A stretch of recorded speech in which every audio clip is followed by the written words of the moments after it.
दोस्तों, शिव जी को आप जितना समझते जाएंगे उनके बारे में उतने ही रहस्य उजागर होते जाएंगे। वैसे तो भगवान शिव सर्वश्रेष्ठ और सभी प्रकार के अस्त्र शस्त्र के ज्ञाता हैं, लेकिन प्राचीन काल में मुख्य रूप से उनके दो अस्त्रों का उल्लेख मिलता है, जिनमें पहला है धनुष और दूसरा है त्रिशूल, जिसमें त्रिशूल को संस्कृत भाषा में भाला भी कहते हैं।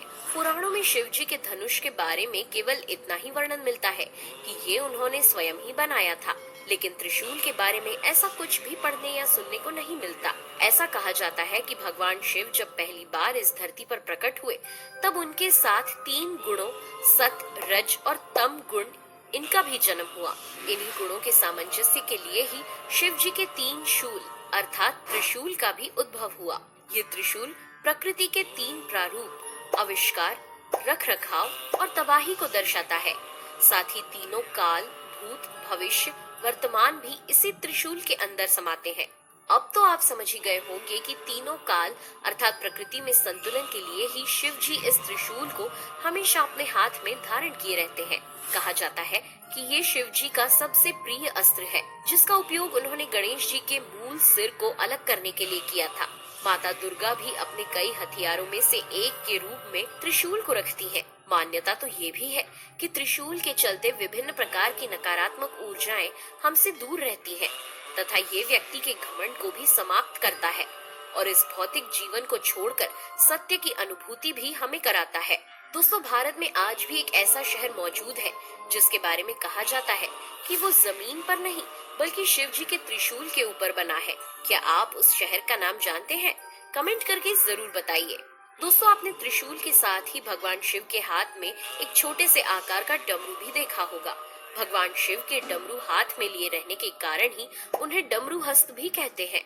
जिस प्रकार सभी हिंदू देवी देवताओं के पास एक न एक वाद्य यंत्र रहता है, उसी प्रकार शिव जी के पास डमरू है, जो कि नाद अर्थात संगीत का प्रतीक माना जाता है। डमरू के दो अलग अलग भाग एक पतले गले जैसी संरचना से जुड़े होते हैं तथा ये दोनों अलग अलग भाग अस्तित्व की दो विभिन्न परिस्थितियां व्यक्त तथा अव्यक्त को दर्शाते हैं। वर्णन मिलता है कि शिव जी के पहले कोई भी नाचना, गाना और बजाना नहीं जानता था। शिव जी के डमरू के नाद से ही संगीत के स्वरों की उत्पत्ति हुई। नाद तो आप जानते ही होंगे, ये एक ऐसी ध्वनि है जो कि ब्रह्मांड में निरंतर जारी है, जिसे ओम कहा जाता है। आपको बता दें कि शिव जी के डमरू से 14 तरह की आवाजें निकलती हैं, जिन्हें पुराणों में मंत्र भी माना गया है। हालांकि इन आवाजों में सृजन और विध्वंस दोनों के स्वर छिपे हुए हैं। आपको जानकर आश्चर्य होगा कि डमरू की ध्वनि जैसी ही आवाज हमारे भीतर भी बजती रहती है। हृदय की धड़कन और ब्रह्मांड की आवाज में भी डमरू के स्वर मिले हुए हैं। शिव जी के इस डमरू में इतनी ताकत होती है कि वो व्यक्ति की बड़ी से बड़ी बाधा को दूर कर सकता है।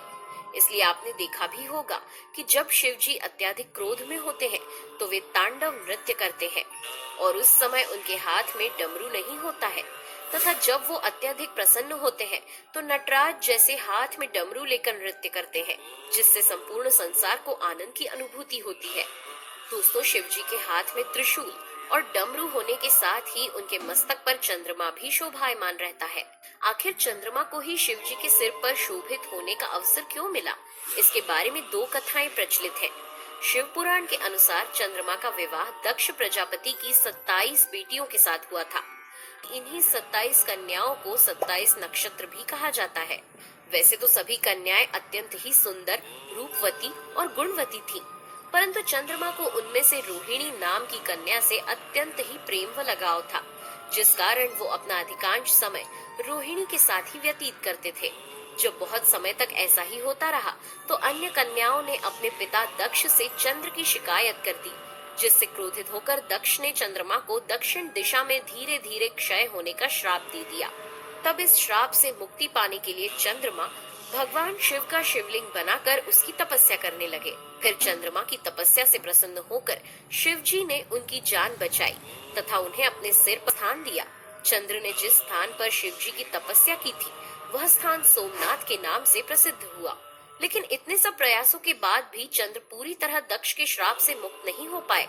इस कारण ही एक पक्ष में चंद्रमा धीरे धीरे बढ़ता है और दूसरे पक्ष में धीरे धीरे उसका क्षय होता जाता है। अन्य वर्णन के अनुसार समुद्र मंथन के समय जो हलाहल विष निकला था, ये विष इतना तेज था कि इसे प्रकृति में शिव जी के अलावा कोई भी धारण नहीं कर सकता था। तब सृष्टि की रक्षा के लिए शिव जी ने उस विष को ग्रहण किया, लेकिन इस विषपान के प्रभाव से शिव जी का शरीर अत्यधिक गर्म होने लगा। तब चंद्र तथा अन्य देवताओं ने प्रार्थना की कि वो अपने शीश पर चंद्रमा को धारण करें, जिससे उनके शरीर में शीतलता बनी रहे, क्योंकि चंद्रमा बेहद शीतल है और उससे सृष्टि को शीतलता प्राप्त होती है। और इस प्रकार शिव जी ने अपने मस्तक पर चंद्रमा को धारण किया। दोस्तों, इन तीनों के अलावा एक अन्य भी ऐसा आभूषण है जो शिव जी को बहुत ही कांतिमय बना देता है। उसे आपने शिव जी के गले में देखा होगा। जी हाँ, यही है शिव के सेवक नागवंशी वासुकी। शिव को नागवंशियों से कुछ ज्यादा ही लगाव था और ये सभी नागवंशी शिव के क्षेत्र हिमालय में ही रहते थे, जिनमें नागों के प्रमुख 5 कुल शेषनाग, वासुकी, तक्षक, पिंगला और कारकोटक हुआ करते थे। इनमें से शेषनाग को नागों का प्रथम राजा माना जाता है। साथ ही हम इन्हें अनंत के नाम से भी जानते हैं। ये भगवान विष्णु के भी सेवक थे। इस तरह आगे चलकर वासुकी शिव जी के सेवक बने, जिनका राज्य कैलाश पर्वत के पास ही था। माना जाता है कि वासुकी की भक्ति से प्रसन्न होकर भगवान शिव ने उनसे वरदान मांगने के लिए कहा। तब नागराज ने उन्हें भी अपने गणों में शामिल करके उनकी सेवा करने का वरदान मांगा, जिसके पश्चात ही शिव जी ने उन्हें अपने गले में धारण कर लिया। वासुकी नाग के बारे में बहुत सी कथाएं प्रचलित हैं। समुद्र मंथन के दौरान वासुकी ने ही रस्सी के रूप में मेरु पर्वत के चारों ओर लिपट कर मंथन किया था, जिसके चलते उनका संपूर्ण शरीर लहूलुहान हो गया था। इसके बाद शिव जी ने विषपान किया था। तब वासुकी सहित अन्य नागों से भगवान शिव की सहायता की और विष ग्रहण किया था। कहा जाता है कि जब वासुदेव कृष्ण को कंस की जेल से बचाकर गोकुल ले जा रहे थे, तब तेज बारिश और यमुना के तूफान से वासुकी नाग ने ही उनकी रक्षा की थी।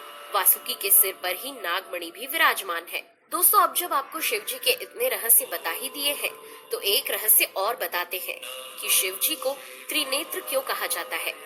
एक बार जब हिमालय पर भगवान शिव सभा कर रहे थे, जिसमें सभी देवता ऋषि मुनि शामिल थे, तभी सभा में माता पार्वती आईं और उन्होंने सहज ही मनोरंजन के लिए शिव जी की आंखों को हाथों से ढक लिया।